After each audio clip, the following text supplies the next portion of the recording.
So let's talk about one of the main movies I forgot to review last year for their anniversaries, Shanghai Noon, which turned 20 last year.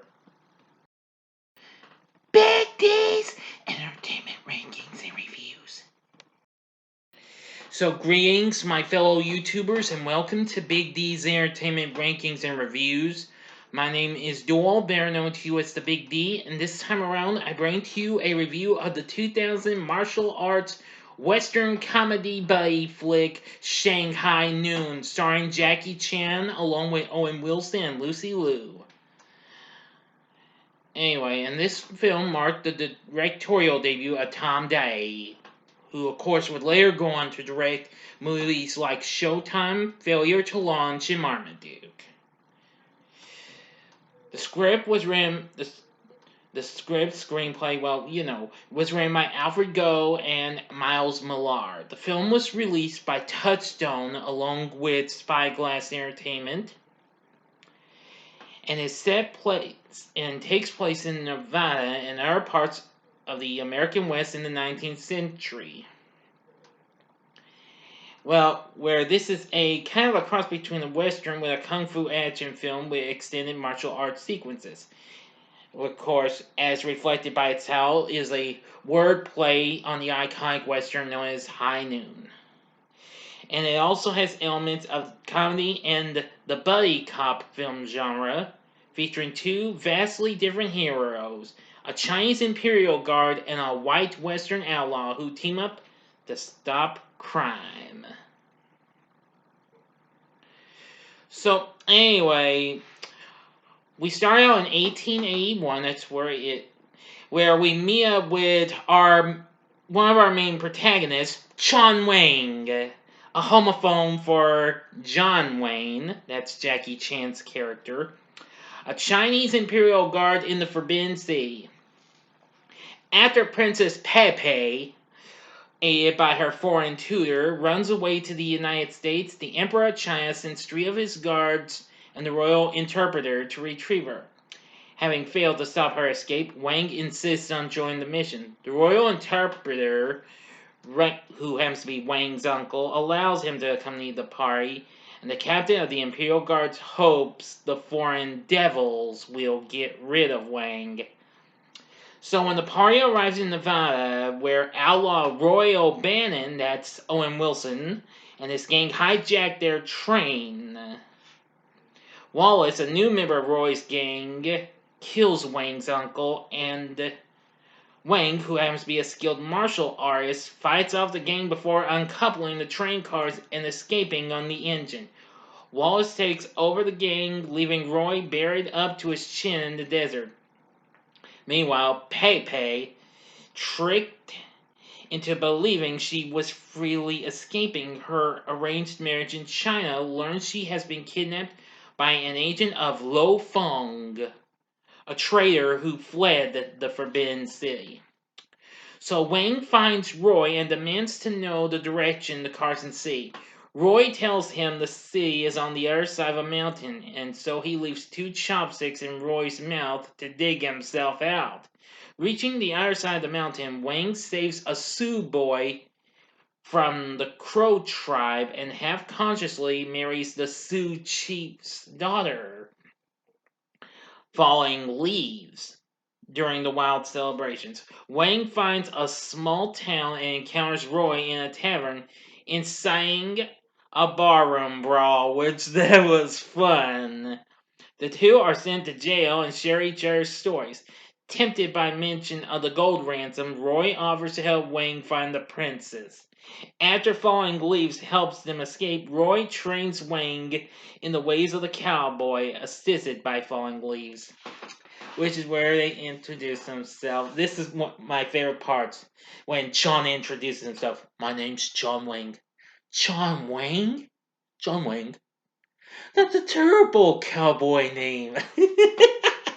And during the training scenes, we hear Kid Rock's Cowboy being played, and so after a little bit of song plays, we stop and hear Roy talking to right where Falling Leaves is. Yeah, it's always a fun part.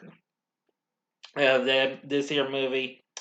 In Carson City, Roy discovers that both he and Wang are wanted by Lo Feng's ally, Marshal Nathan Van Cleef, narrowly escaping capture. They reach Roy's hideout, a bordello, and bond with each other while recuperating there. They are arrested, arrested by Van Cleef after a drunken encounter with Wang and discover that Lo Feng is behind the princess abduction. Excuse me. Sorry, I'm getting carried away. Here when that happens. Okay, where was it? Oh, yes. As they are about to be hanged, Wang frees himself. Falling leaves shoots Roy loose and they escape. Wang, upset at overhearing Roy tell a prostitute he is not Wang's friend, rides off alone. And he finds Pei-Pei in Lo Feng's labor camp. But she wishes to stay and help the enslaved Chinese laborers. Lo Feng discovers Wang and attacks him, but Roy appears, saving Wang. Yeah, before I go on to the 5 seconds in the ending, this scene, in the bordello, they're enjoying having fun in two separate tubs, and they're playing like this drinking game. It's just like it's crazy, so much fun. Uno mas, yeah, crazy man. Real crazy. Okay, now to the ending. You know the procedure. 5 seconds to stop. Go to the description box below and fast forward to the time below to avoid ending spoilers. If you've seen the movie already, continue on after the 5 seconds. Thank you. Here we go.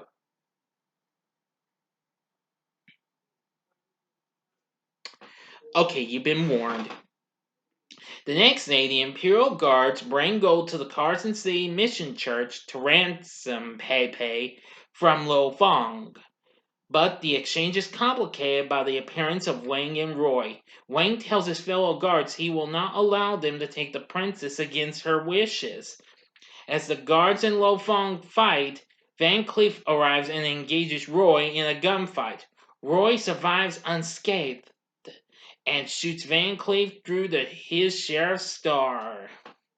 Wang fights the Imperial Guards as Lo Feng chases Pei-Pei through the rafters of the church, but Wang convinces his guards to let him go to Pei-Pei's aid instead. Wang and Lo Feng reach the bell tower, and Pei-Pei is wounded. Wang dismantles the bell, causing the ropes to strangle Lo Feng, and the Imperial Guards agree to let the princess remain in Nevada and reward Wang and Roy with the ransom gold. Wallace and his gang arrive at the church and demand that Roy and Wayne come out and fight, but find themselves surrounded by the Sioux. At a Chinese cultural celebration, Roy shares a passionate kiss with falling leaves while Pei-Pei embraces Wang. Roy, who reveals his real name to be Wyatt Earp, and Wang becomes sheriffs and ride off after a new band of train robbers. End of story.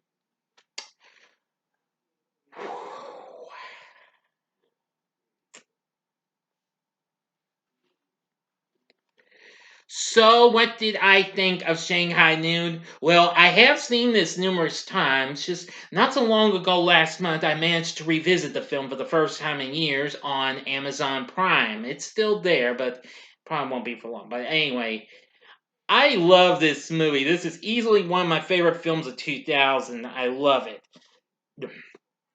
The film went on to become a big box office hit. It managed to make 99 million at the box office and eventually became a big success. And probably one of the most funniest,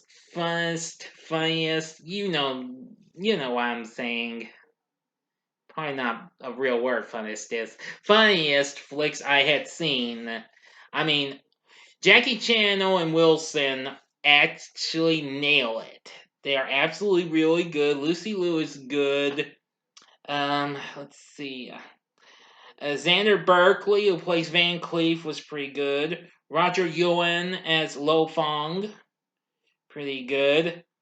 But anyway, this is just absolutely a fun-filled blast. The film did pretty well, and then 3 years later, a sequel to this called Shanghai Noon was released with David Dobkin on board as director, and it's good too in ways. Not quite as good as this one though. I'll have to revisit. I may revisit that someday and review it. I can't guarantee it just yet, but just wait and see. But anyway, this has a great cast and a real good story. The action sequences are superb and all that jazz. Edelman does a good job with the score for this, so that's pretty cool too. So this is just a cross between a kung fu flick and an old western. So the question is, would I recommend Shanghai Noon? Hell yeah! This is something you need to check out. You won't be disappointed. If you're a Jackie Chan fan, if you've never seen this, well, this proved to be the next best thing for Chan after he did Rush Hour. And of course, the sequel came out a year after this came out. But anyway, yeah, Shanghai Noon, I really do love it. It's one of the most funniest buddy flicks I have seen. Well, maybe not the funniest, though, because there have been many other buddy flicks that I really like. So, what are your thoughts on Shanghai Noon? Please tell me in the comments section below. If you like this video, click the like button below, subscribe to my channel as well, and be a part of the Big D Nation. Join me next time when I bring to you a review of a film that will be turning 20 later this month, and it's a guilty pleasure of mine, Tomcats. Thanks for watching, and if you like this, you may want to check out some of these recent vids. In the upper left-hand corner is my spoiler-free review of Coming to Number 2 America, the sequel to Coming to America with Eddie Murphy, which has actually done well. It's got over 20 views now. Or go to the upper right hand corner for a replay of my Smokey and the Bandit live stream. Or if you just want some more good Asian fun, or something like that, go to the bottom left hand corner for my recent spoiler free review of Disney's newest animated feature, Raya and the Last Dragon. And the bottom right hand corner is the button you can click to subscribe. If you like rankings and reviews on movies, TV, music, video games, etc., then I'm your guy. Thanks for watching. Until next time, I'm the Big D saying, see ya.